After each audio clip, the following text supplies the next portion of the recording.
ইংরেজির বিরোধী নই, শিখুন, সমস্ত ভাষার স্রষ্টা আল্লাহ, কিন্তু এমন স্কুলে দেবেন যেখানে দিলে পরে আরবিও শিখবে, ইংরেজিও শিখবে, বাংলাও শিখবে, আর সাথে সাথে কোরআন হাদিসও শিখবে।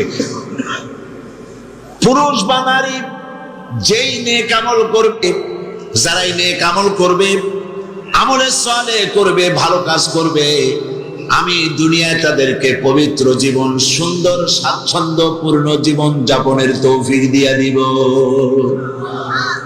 এটা হলো দুনিয়ার পুরস্কার। আর আখিরাতে কি দেব? পুরস্কার যেই আমলে সালেহ করবে, নেক কাজ করবে, পরকালে কি দিব? وَلَنَجْزِيَنَّهُمْ أَجْرَهُمْ بِأَحْسَنِ مَا كَانُوا يَعْمَلُونَ। এবং কিয়ামতের দিন তারা যে দুনিয়ায় ভালো ভালো কাজ করেছিল, এর জন্য আমি তাদেরকে কিয়ামতে পুরস্কৃত করব। এখানে কি নারী বাদ পড়ছে? মেয়ে লোক বাদ পড়েছে? পড়ে না। আবার আল্লাহ পাক বলছেন সূরা মুমিন, দেখুন, وَمَنْ عَمِلَ صَالِحًا مِّنْ ذَكَرٍ أَوْ أُنثَىٰ وَهُوَ مُؤْمِنٌ فَأُولَٰئِكَ يَدْخُلُونَ الْجَنَّةَ। যেই ভালো কাজ করবে, সে পুরুষ হোক অথবা নারী হোক, মুমিন ব্যক্তি পুরুষ হোক অথবা নারী হোক, ভালো কাজ করলে পরে আমি কিয়ামতের দিন তাদেরকে জান্নাতে প্রবেশ করাবো, জান্নাতবাসী হবে। والمؤمنات بعضهم أولياء بعض يأمرون بالمعروف وينهون عن المنكر। মুমিন পুরুষ আর মুমিন নারী পরস্পরের সহযোগী, এবং তারা কি করে? মানুষকে ফিরায় রাখে, তারা নামাজকে প্রতিষ্ঠা করে, তারা যাকাতকে আদায় করে, এবং আল্লাহ রাসূলের আনুগত্য করে চলে। তাহলে আয়াতে কারিমাগুলির, আল্লাহ পাকের এই আয়াতগুলির মধ্য দিয়ে আমরা বুঝতে পারলাম যে আল্লাহ পাক পুরুষ এবং নারীকে, এখানেই পুরুষের কথা প্রায়, সেখানে নারীর কথা সমভাবে আল্লাহ বলেই নারী এবং পুরুষের সমান অধিকারের কথাই প্রতিষ্ঠিত করলেন।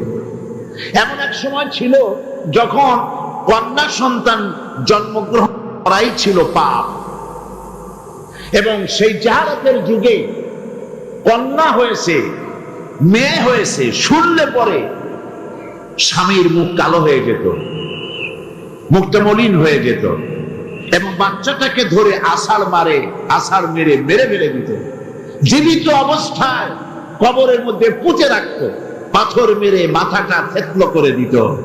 আল্লাহ পাক কোরআনে কারিমে বলেছেন, বিআইয়ি যামবিন কুতিলাত, কোন অপরাধে এই কন্যা সন্তানটিকে হত্যা করলে?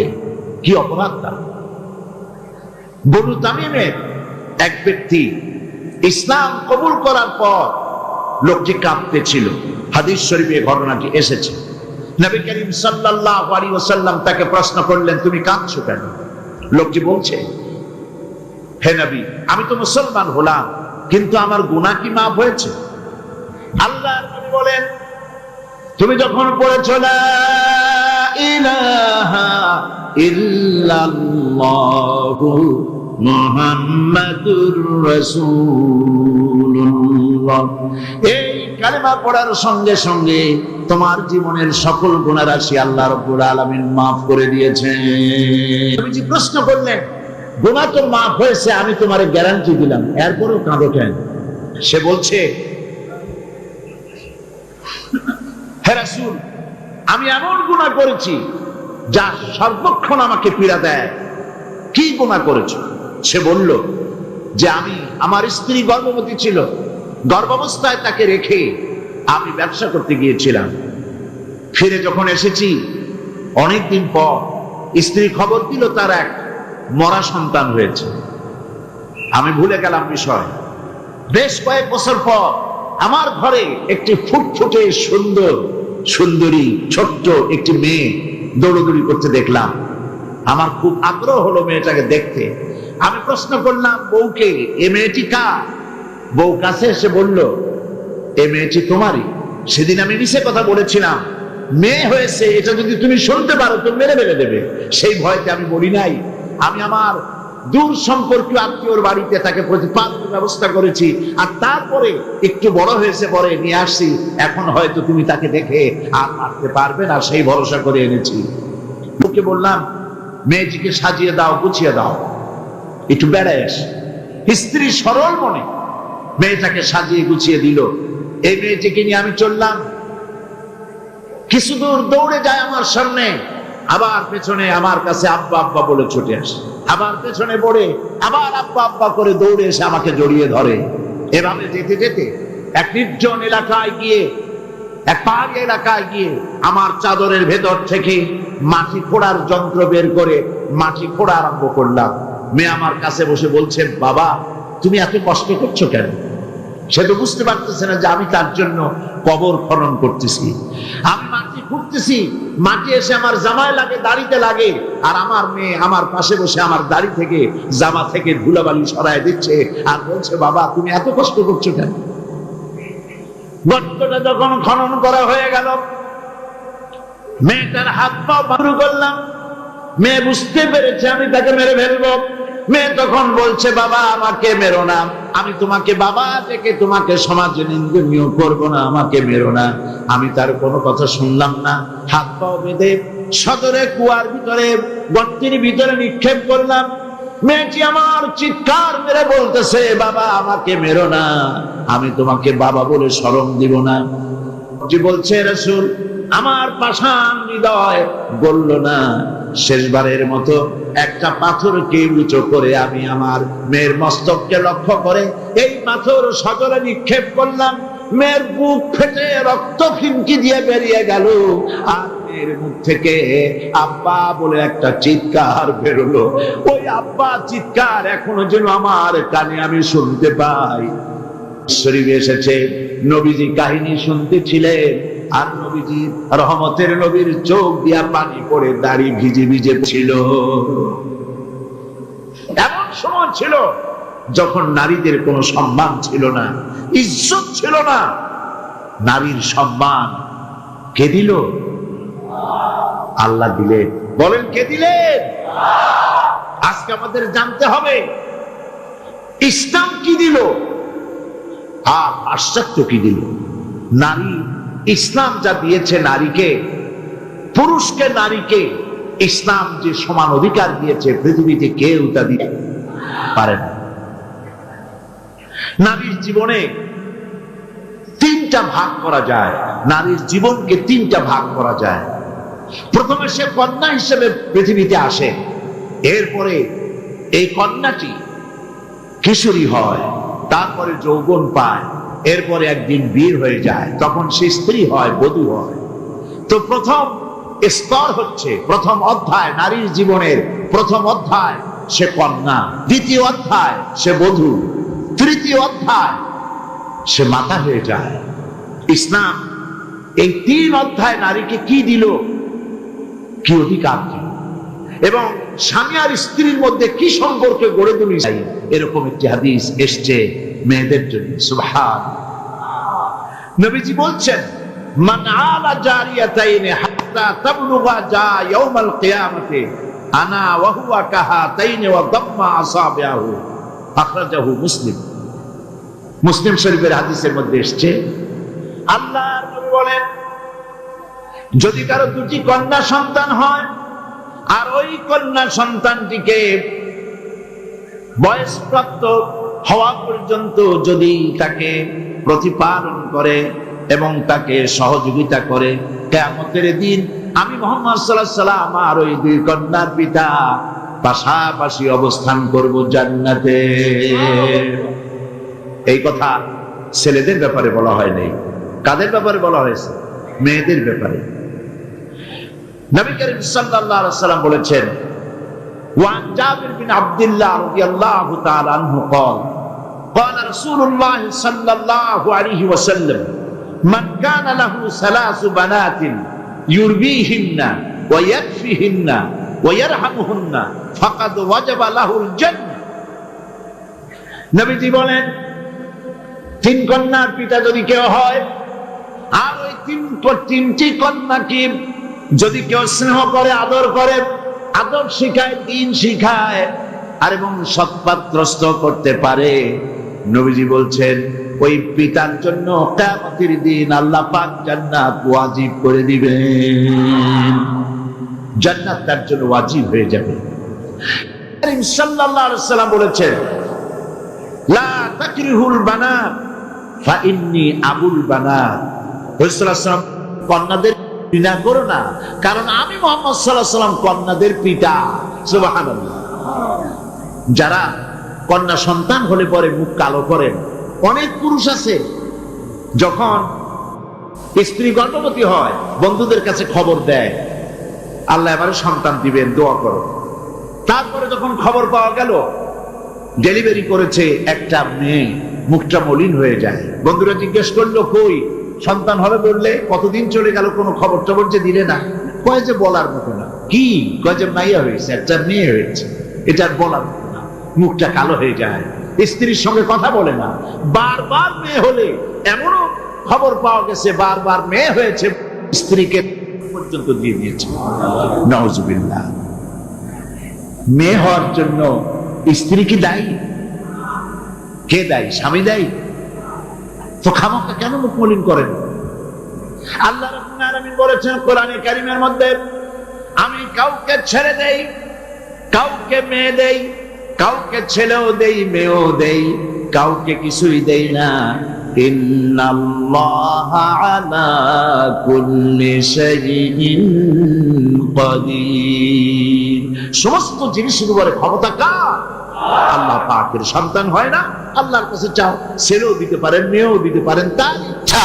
বারবার মেয়ে হয়েছে তো কি ক্ষতি হয়েছে? কি ক্ষতি হয়েছে? নবী করিম সাল্লাল্লাহু আলাইহি ওয়াসাল্লামের সন্তানদের মধ্যে মেয়েও ছিল, ছেলেরাও ছিলেন, কিন্তু ছেলেরা সব মারা গেলেন। বেঁচে থাকলেন কারা? বলেন কারা বেঁচে থাকলেন? একটি হাদিস আপনি খুঁজে বের করতে পারবেন না।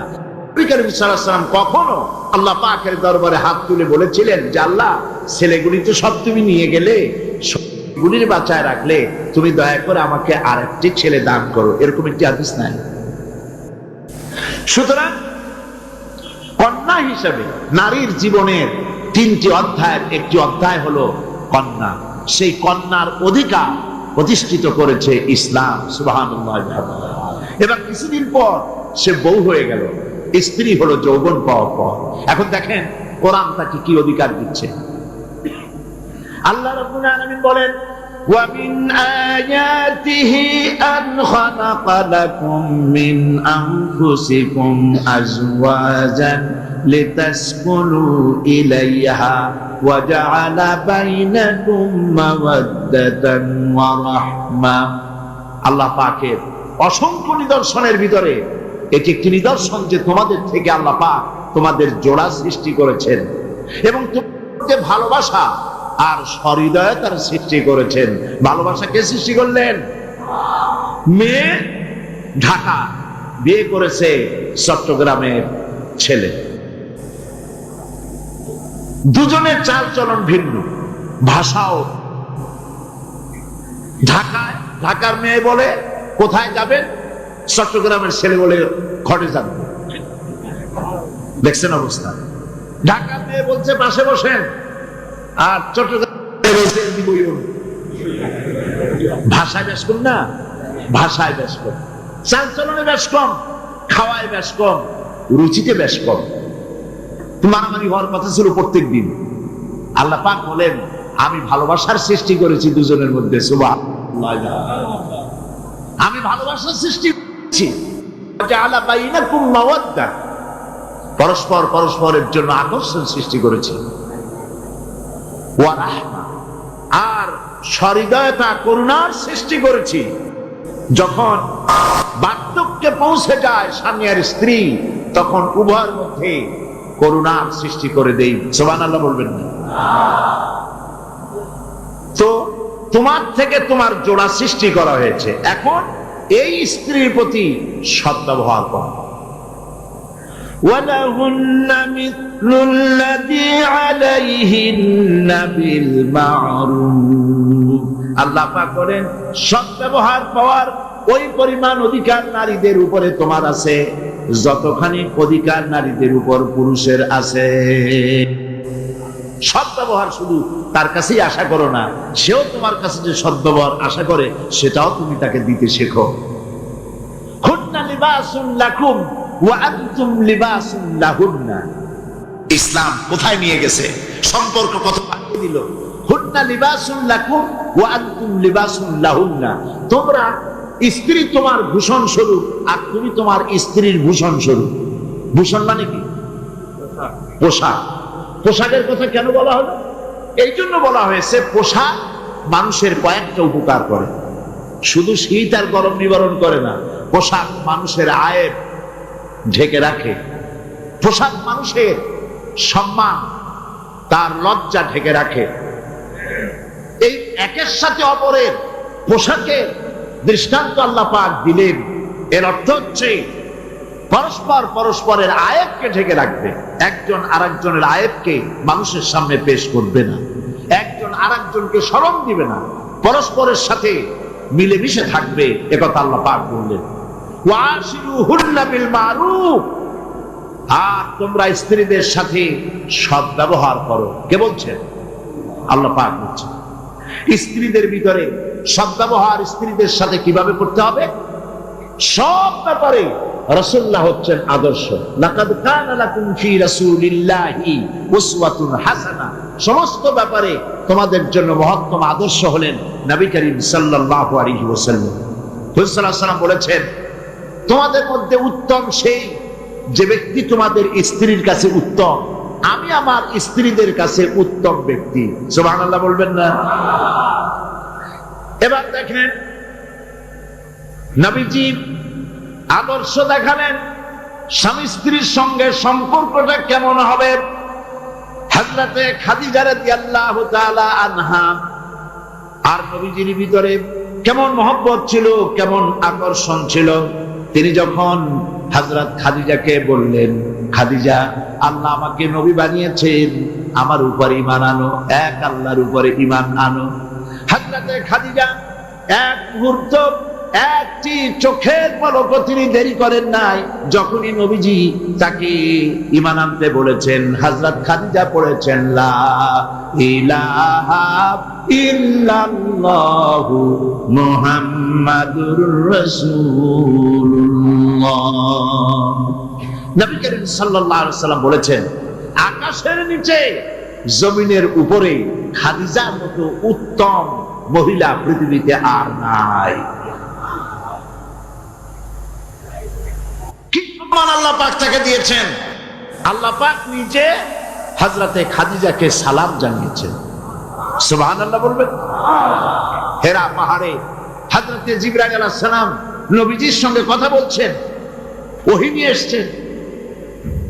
কিছুক্ষণ পরে হযরতে জিবরাইল বলেন, ইয়া রাসূলুল্লাহ, আমি দেখতে পাচ্ছি খাদিজা আপনার জন্য খাবার নিয়ে আসছে। খাদিজা যখন আপনার কাছে পৌঁছে যাবে, আপনি খাদিজাকে বলবেন, আল্লাহ রাব্বুল আলামিন আজ আমি আসার সময় আমার মাধ্যমে খাদিজাকে সালাম জানিয়েছেন। হযরতে খাদিজা যখন নবীজির কাছে পৌঁছে গেছেন, আল্লাহর নবী বলেন, খাদিজা, তোমার জন্য আজকে একটি সুসংবাদ আছে। তিনি বললেন, আমার জন্য কি খবর, কি সুসংবাদ? হযরতে রাসূল বলছেন, খাদিজা শোনো, এই মাত্র জিবরাইল আমার কাছে চলে গেলেন, আর জিবরাইল বলে গেলেন, আল্লাহ রাব্বুল আলামিন তোমাকে সালাম জানিয়েছেন। হযরত খাদিজা টুকরে কেঁদে উঠলেন। করলাম অন্য কোন স্ত্রীর ঘরে গেছে নাকি, আমি খুঁজতে লাগলাম, কোন ঘরে পাওয়া গেল না। খুঁজতে খুঁজতে অবশেষে আমি নবীজিকে পেলাম রিয়াদুল জান্নাতের ভেতরে, মসজিদে নববীর জান্নাতের টুকরার ভেতরে বসে নবীজি মুনাজাত করতেছেন। আমিও পিছনে আল্লাহর দরবারে হাত তুললাম। নবীজি বলতেছিলেন, রব্বুল আলামিন কঠিন ওই হাসরের ময়দানে মা তার সন্তান ভুলে যাবে, তার সন্তান ভুলে যাবে, স্বামী তার স্ত্রীকে হারায় ফেলবে, স্ত্রী তার স্বামীকে চিনবে না।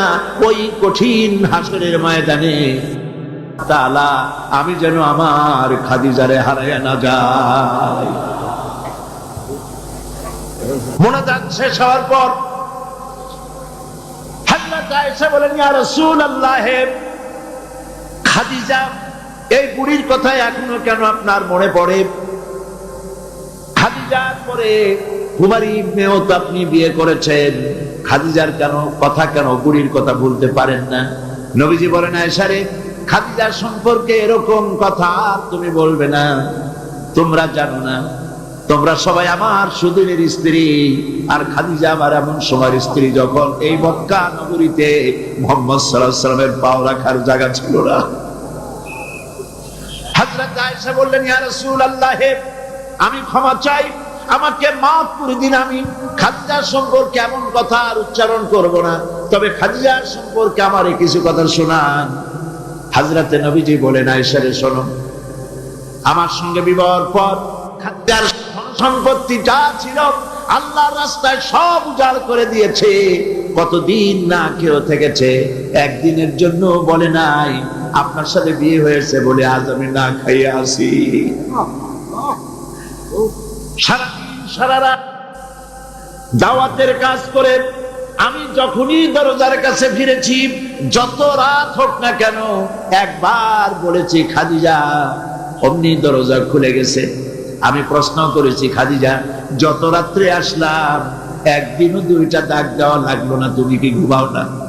হযরতে খাদিজা বলেছেন, ইয়া রাসূলুল্লাহ, আপনি দিনের দাওয়াতের জন্য ব্যস্ত, কষ্ট করেন, আমি মনে মনে ভাবি আমি যদি ঘুমায় থাকি রাতের বেলায়, আর নবীজি যদি দরজার কাছে এসে খাদিজা খাদিজা বলে ডাকাডাকি করেন, উঠতে যদি আমার দেরি হয় আল্লাহর নবীর সঙ্গে বেয়াদবি হয়ে যাবে, এইটা মনে করে বিছানায় না ঘুমায় যতক্ষণ আপনি না ফেরেন, এই দরজাটার সাথে পিঠ লাগাইয়া দাঁড়াইয়া দাঁড়াইয়া ঘুমায়।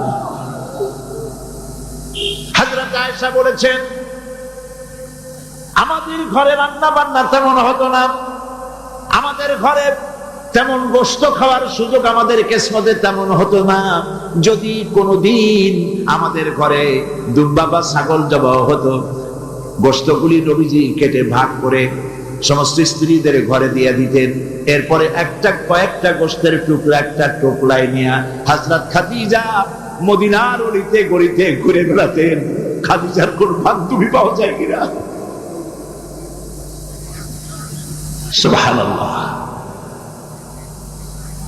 নবী করিম সাল্লাল্লাহু আলাইহি ওয়াসাল্লাম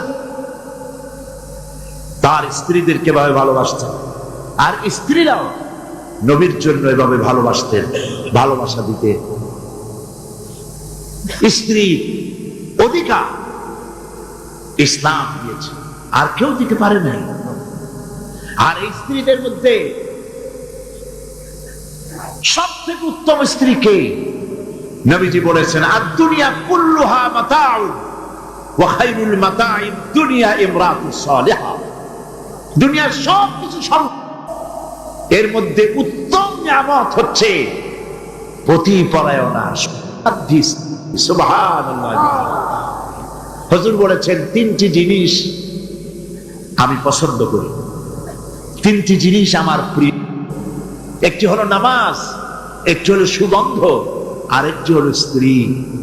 সুবহানাল্লাহ। এই স্ত্রীকে সমান অধিকার দিয়েছে নবীজি, আল্লাহর ইসলাম সমান অধিকার দিয়েছে।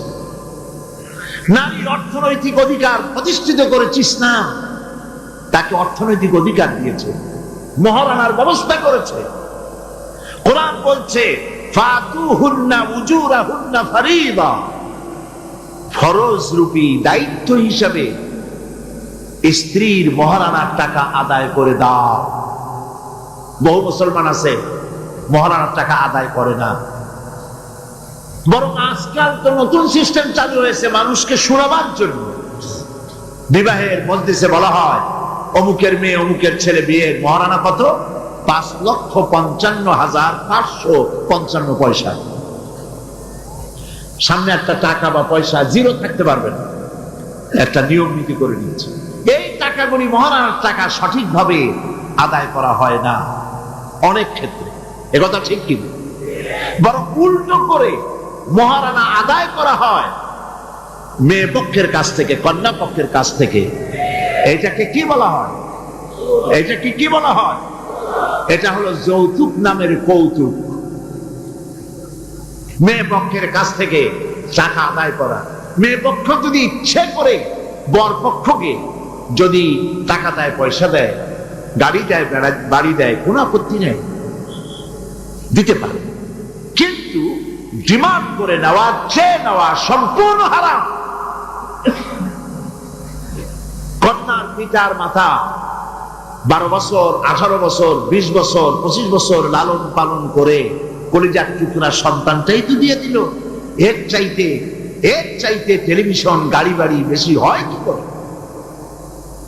এই যৌতুক বাংলাদেশের সর্বত্র আছে, অবশ্য চট্টগ্রামে নাই। আছে। ছেলে যদি এমএ পাস করে, ইঞ্জিনিয়ারিং পড়ে, লয়ার হয়েছে, পিতার এই ধারণাই হয় সন্তানকে পড়াতে লেখাতে যত টাকা খরচ হয়েছে কন্যা পক্ষকে কাছের থেকে আদায় করে নেব। এবং সেই জন্য বিয়ের সময় দাবি করা হয়, 50 লক্ষ টাকা দিতে হবে, গুলশানে 3টা বাড়ি দিতে হবে, মঙ্গল গ্রহে অফিস বানায় দিতে হবে। আপনার ছেলে এমএ পাস করেছে, লয়ার হয়েছে, ব্যারিস্টার হয়েছে, তো কি হয়েছে? আপনি কেন নির্যাতন করবেন কন্যা পক্ষকে? জায়েজ নাই, হারাম। শুকরের মাংস যেমন হারাম, কন্যার কাছ থেকে জবরদস্তি করে চেয়ে ডিমান্ড করে যৌতুক আদায় করা ওরকমই হারাম আছে। বিবাহের সময় মেয়েকে টাকা কড়ি দিয়ে, ব্যবসা টাকা কড়ি যৌতুক দিয়ে বিদায় করে দেয়, সম্পত্তির ভাগ দেয় না, ব্যবসারও ভাগ দেয় না। আছে না এমন? আছে কি? আপনি কন্যাকে ঠকালেন, এর জন্য আল্লাহর কাছে আপনাকে দায়ী হতে হবে।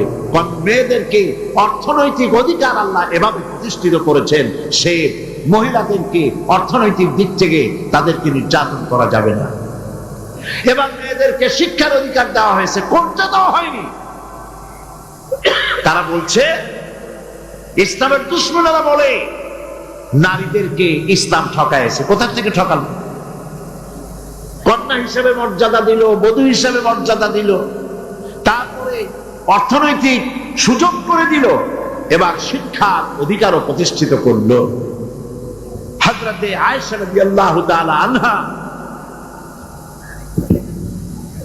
তিনি শিক্ষার্থী ছিলেন, হাজার হাজার সাহাবীর উস্তাদ ছিলেন। সুবহানাল্লাহ বলেন। হাদিসের উস্তাদ ছিলেন, তাফসীরের উস্তাদ ছিলেন, ফিকহের উস্তাদ ছিলেন। শিক্ষার অধিকার ইসলাম দিয়েছে নারীকে। নারীরা লেখাপড়া করতে পারবে, কোনো অসুবিধা নেই। এভাবে অধিকার শুধু অর্থনৈতিক নয়, লেখাপড়ার অধিকার দিল। তালাকের একটি অধিকার, এটি একটি গুরুত্বপূর্ণ বিষয়। তালাকের অধিকারটিও শুধুমাত্র পুরুষের না, এই তালাকের অধিকার নারীদেরকেও দেওয়া হয়েছে। কথা বুঝতে পেরেছেন? তালাকের অধিকার, বিবাহ বিচ্ছেদের অধিকার শুধু পুরুষের নয়, নারীকেও দেওয়া হয়েছে। পুরুষ যদি অকর্মণ্য হয়, যদি সে উন্মাদ হয়, জালিম হয়, নপুংসক হয়, তাহলে এই স্ত্রী কোর্টে তা প্রমাণ করে তার স্বামীকে পরিত্যাগ করে ইচ্ছে মতো স্বামী গ্রহণ করতে পারবে। ইসলাম সুযোগ দেয়। তালাক, কথায় কথায় তালাক দেওয়ার একটা রেওয়াজ আমাদের দেশে আছে। বাংলাদেশে যদি আল্লাহ কোনদিন দয়া করে ইসলামী রাষ্ট্র প্রতিষ্ঠিত করে দেন, তাহলে কথায় কথায় তালাক দেওয়ার এই প্রথাকে বন্ধ করে দেওয়া হবে। তরকারিতে লবণ কম হয়েছে, শুটকি মাছে ঝাল হইল কেন, এই সব কথা বলে তালাক দেওয়া যাবে না। আর একসঙ্গে 3 তালাক দেওয়া তো যাবেই না। এক সাহাবী এসে নবী করিম সাল্লাল্লাহু আলাইহি ওয়াসাল্লামের কাছে খবর দিলেন যে একজন তার স্ত্রীকে একসাথে 3 তালাক দিয়েছে। নবী করিম সাল্লাল্লাহু আলাইহি ওয়াসাল্লাম এত গোসা হয়েছিলেন যে বসার থেকে দাঁড়ায় গেলেন। তিনি বললেন, এই লোকটি তো আল্লাহ পাকের কোরআনের সাথে তামসা করেছে। তালাকের আল্লাহর কাছে 2টা হালাল সবচেয়ে জঘন্য, 2টি হালাল সব থেকে জঘন্য। একটা হলো ভিক্ষাবৃত্তি, আর একটা হলো তালাক। যখন তালাক দেওয়া হয় অন্যায় ভাবে, গোসায়, আল্লাহর আরশ কাঁপতে থাকে। নাউজুবিল্লাহ বলো। আপনি এভাবে তালাক দিতে পারবেন না। তালাক দেওয়ার নিয়ম হলো, যখন স্ত্রীর সাথে, লক্ষ্য করুন, স্ত্রীর সাথে বনিবনা হচ্ছে না, স্ত্রীর চরিত্র খারাপ, স্ত্রীর দাজ্জাল মার্কা, বনেই না, তো আল্লাহ পাক তখন বলেছেন উভয় পক্ষের আত্মীয় স্বজন নিয়ে মীমাংসা করার চেষ্টা করো, সালিসি করো। যদি মীমাংসায় না হলো তাহলে 1 মাসে 1 তালাক দাও, বিছানা আলাদা করে দাও এবং অপেক্ষা করো তার এই অবস্থা দেখে সে ফিরে আসে নাকি। যদি ফিরে আসে তো গ্রহণ করো, যদি ফিরে না এলো 2য় মাসে 2য় তালাক দাও। তাও যদি ফিরে না, তাহলে সে গিয়ে 3 তালাক একদম রেজি করে দাও, আর ফেরত হবে না। 3 তালাকে বায়না করে দাও, এই স্ত্রীকে আর গ্রহণ করা যাবে না। এখন আমাদের দেশে রাগের মাথায় একসাথে 3 তালাক দেওয়ার পর মনে মনে অনুশোচনা হয়, এতগুলো ছেলে পেলে নিয়ে করবো কি সর্বনাশ হইল, রাগের মাথায় করলামটা কি। এখন এই বউ ফিরে পাওয়ার জন্য মশলা তালাশ করে। তখন গ্রামের মুন্সি মৌলবী, এই জাতীয় 1 শ্রেণীর লোক আছে যারা কোরআন বোঝে না, হাদিস বোঝে না, তারা হিল্লা নামক একটা ঔষধ বাইর করছে। সেই ঔষধটা কি? তারা বলে যে এই স্ত্রীকে যদি আবার নিতে চাও তাহলে আরেকটা পুরুষের সঙ্গে বিবাহ এবং শর্ত করো যে তোমার কাছে দিলাম, 2-3 দিন পর তুমি তালাক দিয়ে দিবা, এরপরে আমরা নিয়ে নেব। তালাকের নিয়তে বিবাহ করা এটা সম্পূর্ণ হারাম, বিবাহ হবে না। তালাকের নিয়তে বিয়ে করলো, বিয়ে হবেই। তারপরে এই যে ভাড়া করা, একজনের সঙ্গে হিলা করতে দেওয়া, এটাকে হাদিসের ভাষায় বলা হয়েছে ভাড়া করা সাপ। ভাড়া করা সাপ। ইসলামে এই ধরনের কোন বিধান নাই। সবাই কান খুলে শুনুন, হিল্লা করার যে ব্যবস্থা বাংলাদেশে গ্রামে গঞ্জে আছে, শরীয়তের কোন অস্তিত্ব নাই। কেউ যদি তার স্ত্রীকে তালাক দেয় আর এই স্ত্রীকে আবার ফেরত নিতে চায়, পর্যন্ত ফেরত দিতে পারবে না। একটা পথ আছে, সেই পথটা হলো এই ইচ্ছে করে কোন স্বামী গ্রহণ করেন, আর সেই স্বামী যদি ইচ্ছে করে ঘটনাচক্রে তালাক দেয়, অথবা ঘটনাচক্রে সেই স্বামীর যদি মৃত্যু হয়, তাহলেই কেবলমাত্র প্রথম স্বামীর কাছে আসতে পারবে। এছাড়া প্রথম স্বামীর কাছে আসা কিয়ামত পর্যন্ত সম্ভব নয়। এইটা ইসলাম করেছে দৃষ্টান্তমূলক শাস্তি দেওয়ার জন্য। কথায় কথায় তালাক দেবা, বাগুন ভর্তায় মরিচ হইল কেন, এই সব শয়তানি চলবে না। এইটার জন্যই এই বিধান করা হয়েছে। তালাক কখনো রাগের মাথায় এই জঘন্য কাজ কেউ করবেন না। যদি করতেই হয় তাহলে 3 মাসে 3 তালাক হবে, একসাথে 3 তালাক দেওয়া যাবে না। যদি কেউ একসাথে 3 তালাক দিয়ে বসে, তালাক হয়ে যাবে, এটাও মনে রাখবেন, তালাক হয়ে যাবে। তবে আল্লাহ পাক অসন্তুষ্ট হবেন, নারাজ হবেন, গোসায় আল্লাহর আরশ কাঁপতে থাকে। এই কাজটি কখনো করবেন না। আল্লাহ পাক তালাক চান না, আল্লাহ চান স্বামী স্ত্রীর মধ্যে মহব্বত পয়দা হোক। সুবহানাল্লাহ। যদি স্ত্রীর উপর রাগ হয়, কখনো মন খারাপ হয়, আল্লাহ বলছেন ওয়ালা তানসাউল ফাদলা বাইনাকুম, তোমরা পরস্পরের অনুগ্রহকে ভুলে। আজকের একটা ব্যাপারে মন খারাপ হয়েছে, তুমি চিন্তা করো তোমার জীবনের অনেক ক্ষেত্রে এই স্ত্রীর অনেক অবদান আছে, সেগুলিকে মনে করে আজকেরটা মাফ করে দিলেই তো সারা। সুবহানাল্লাহ। আল্লাহ পাক চান না স্বামী স্ত্রীর ভিতরে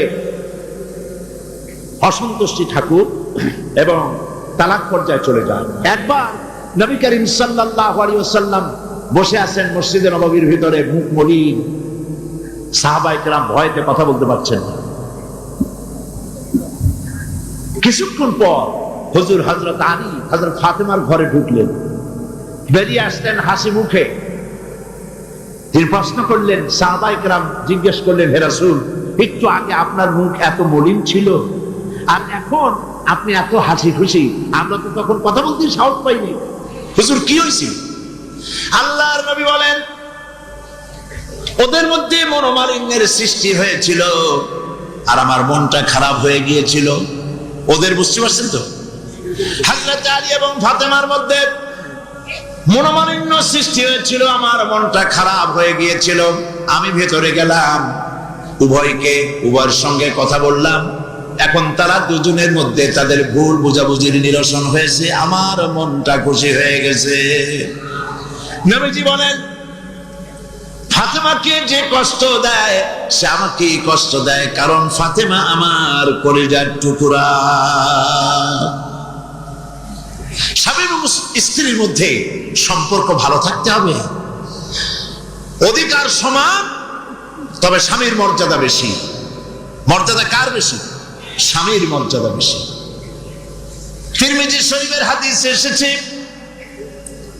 আল্লাহর নবী একদিন একদিকে যাচ্ছিলেন, জঙ্গল থেকে এক পাহাড়িয়া উট এসে নবীজির কদমের উপরে নবীজির কদম মোবারকে চুমা দিল, সেজদা করলো। সাহাবায়ে কেরাম বললেন, ইয়া রাসূলুল্লাহ, পাহাড়ের উটের কি সৌভাগ্য, আল্লাহর নবীর পায়ের উপরে চুমা খেয়েছে, সেজদা দিয়েছে। আমাদের কি অনুমতি দেন আপনার কদমের উপরে আমরা সেজদা দিয়া ধন্য হই? হুজুর বলেন, শোনো, আমি যদি এই পৃথিবীতে মানুষকে সেজদা করার জন্য যদি পারমিশন দিতাম, তাহলে পৃথিবীর সমস্ত নারীদেরকে বলতাম তারা যেন তাদের স্বামীকে সেজদা দেয়। তাহলে মর্যাদা কার বেশি? স্বামীর মর্যাদা বেশি, অধিকার সমান, মর্যাদা বেশি স্বামী।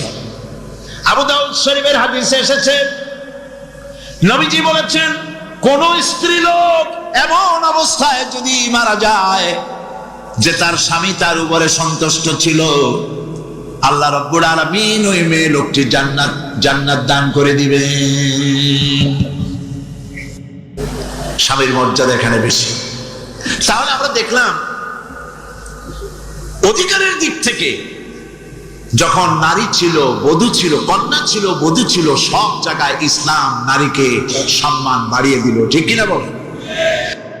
নারী বিবাহ হওয়ার পর কদিন পরে মা হয়ে গেল, মা হয়ে যাওয়ার পর মর্যাদা কমে গেল না বেড়ে গেল? বলেন, কমলো না বাড়লো? নবীজি বলছেন, আল্লাহর নবীর সামনে একজন সাহাবী এসে প্রশ্ন করলেন, হে আল্লাহ রাসূল, খেদমত করব কার? মান আহাব্বুন নাস বিহুসনি সাহাবাতি? ক্বালা উম্মুক। ক্বালা সুম্মা মান? ক্বালা উম্মুক।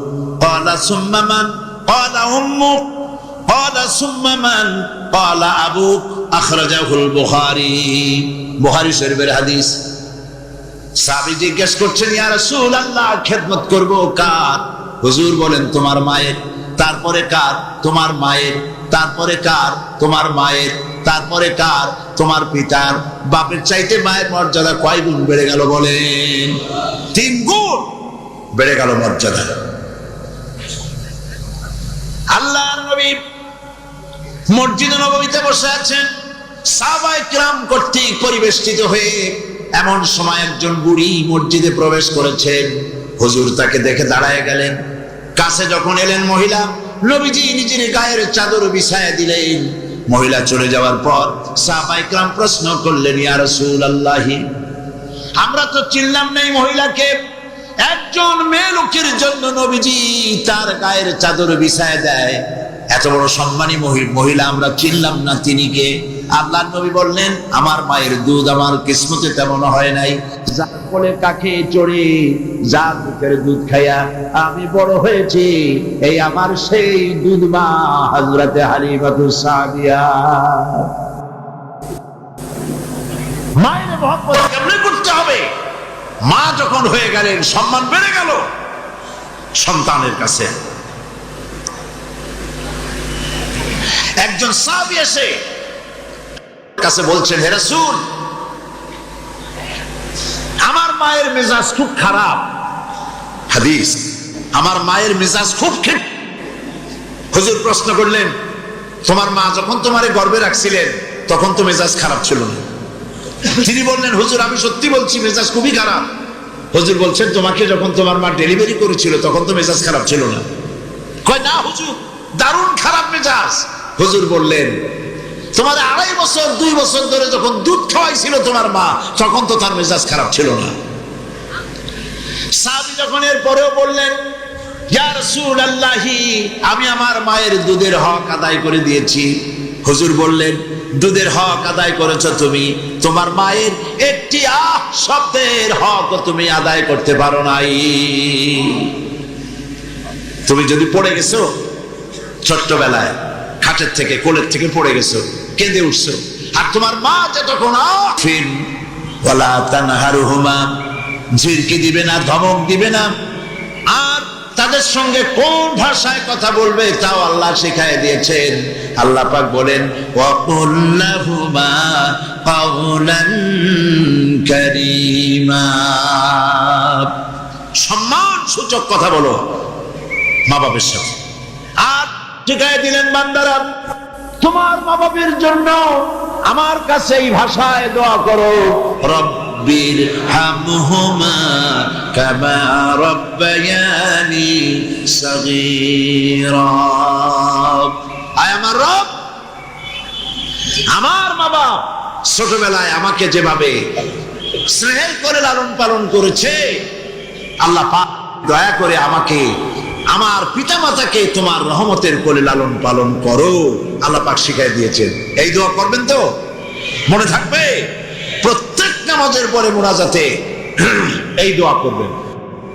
মা বোনেরা লেখাপড়া করতে পারবেন, চাকরি করতে পারবেন, জিহাদে যেতে পারবেন, সবই করতে পারবেন পর্দার ভিতরে থেকে।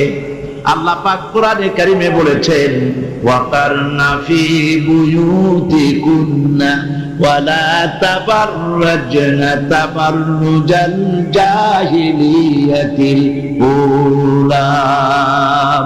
ওয়াকারনা ফি বুয়ুতিকুন্না, তোমরা তোমাদের ঘরের মধ্যে থাকো, আর জাহিলিয়াতের যুগ মতো করে সাজসজ্জা করে তোমরা বেরিও না, ঠাকঠমক করে বেরিও না, সৌন্দর্য প্রদর্শন করো না।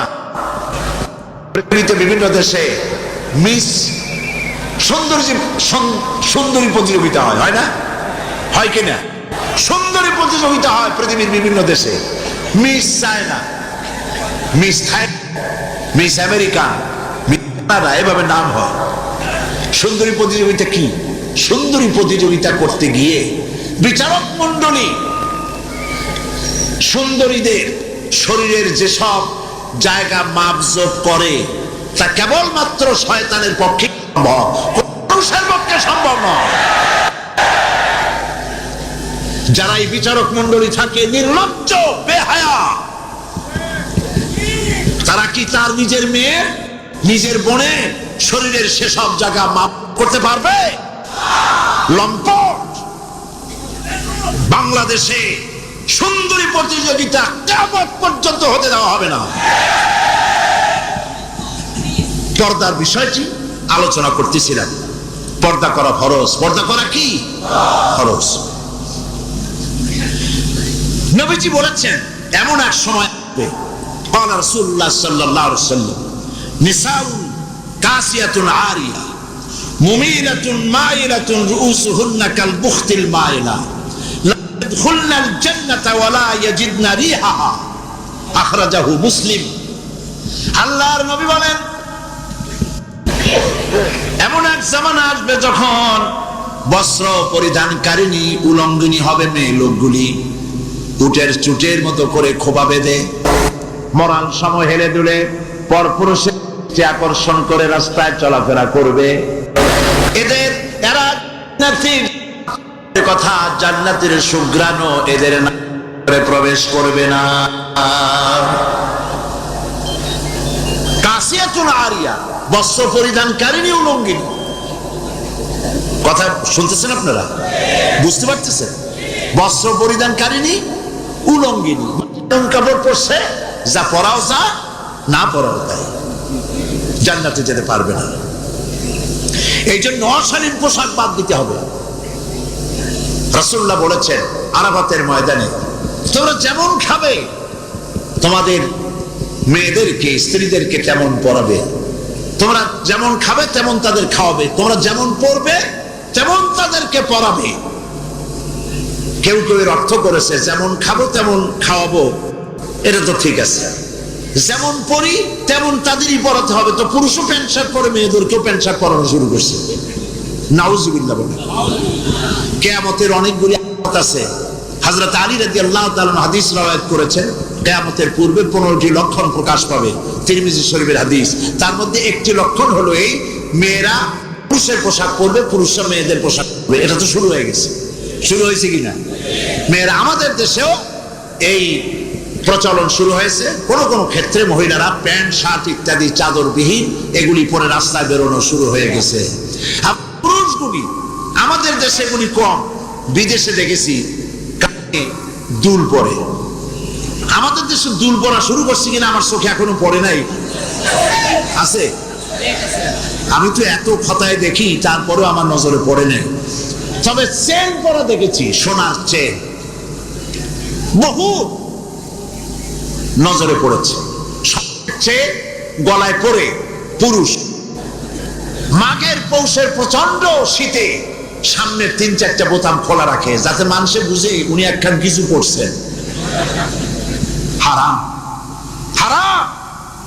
পুরুষের জন্য একরত্তি স্বর্ণ জায়েজ নাই। কারো যদি থাকে এগুলি খুলে আজই, বউ থাকলে বউরে দাও, না থাকলে বোনেরে দাও, থাকলে কিছু যদি না থাকে বাক্সে উঠায় রাখো, বউ আসলে তারে পরাই দিও, তোমার জন্য হারাম। বিদেশে কানে দুল পরে, নাকে ফুল পরে। আমি অবাক হয়েছি, ঠোঁটে রিং, ঠোঁটে জিহ্বাও রিং পরে। ভাত খায় কেমনে আল্লাহই জানে।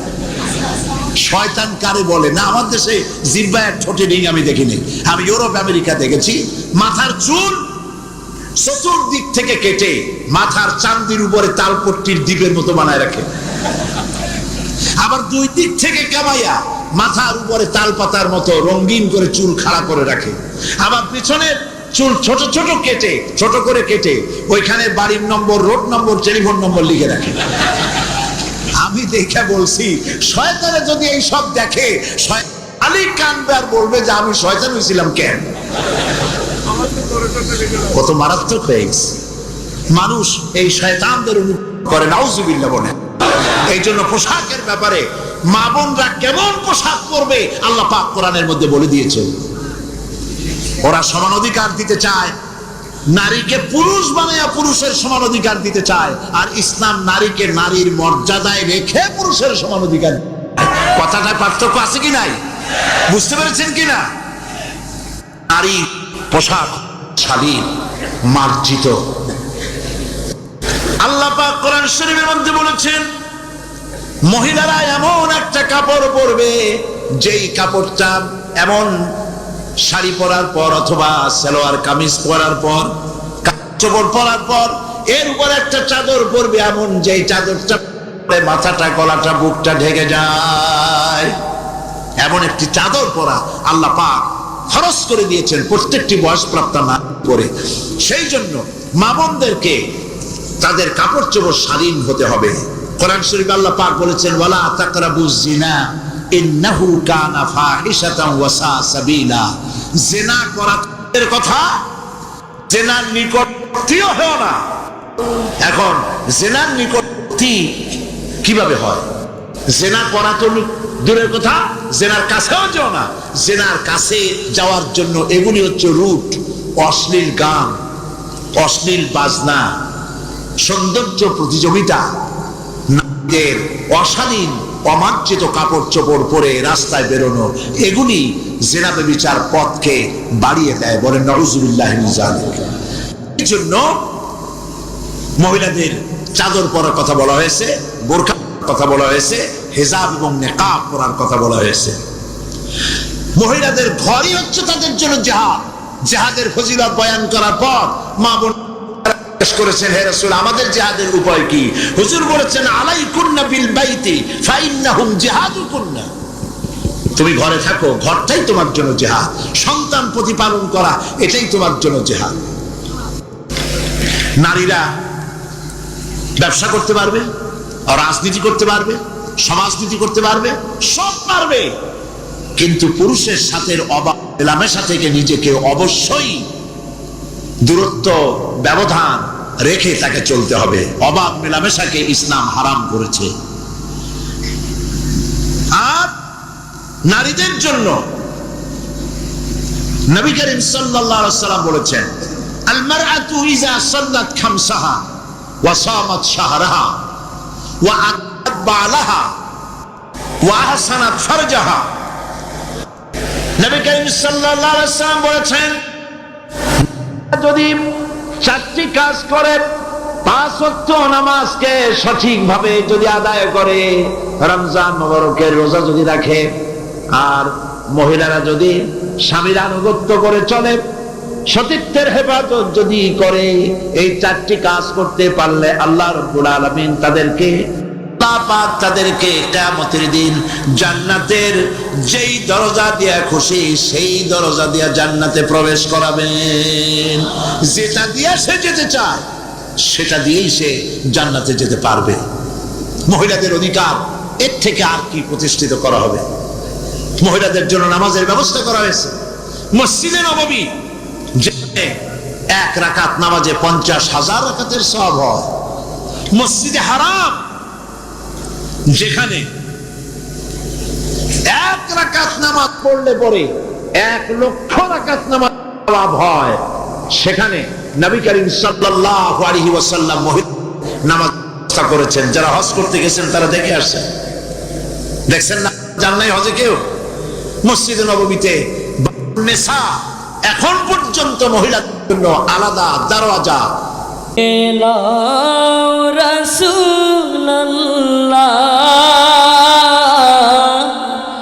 রওজা পাকের কিনারে ডেকে লাও রাসূলুল্লাহ, রওজা পাকের কিনারে। আমি কেঁদে কেঁদে হই গোসারা, ধন্য করো দিদারে।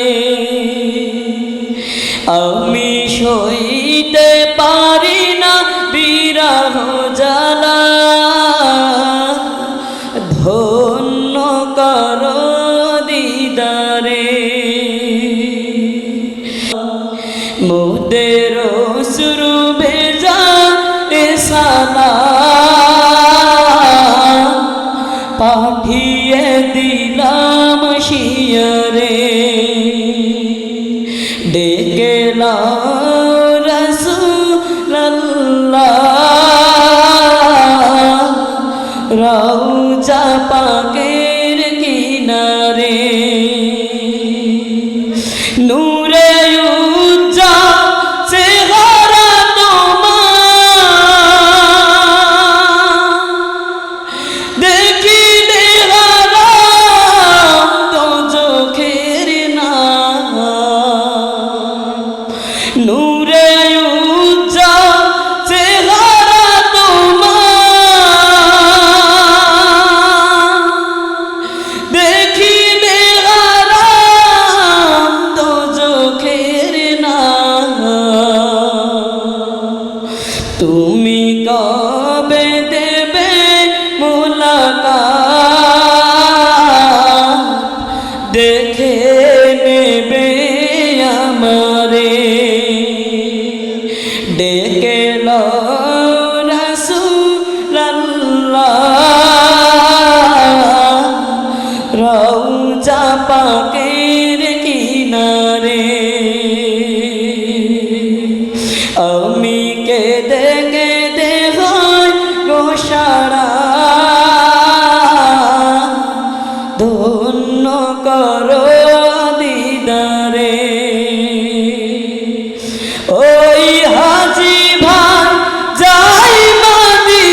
ধন্য কর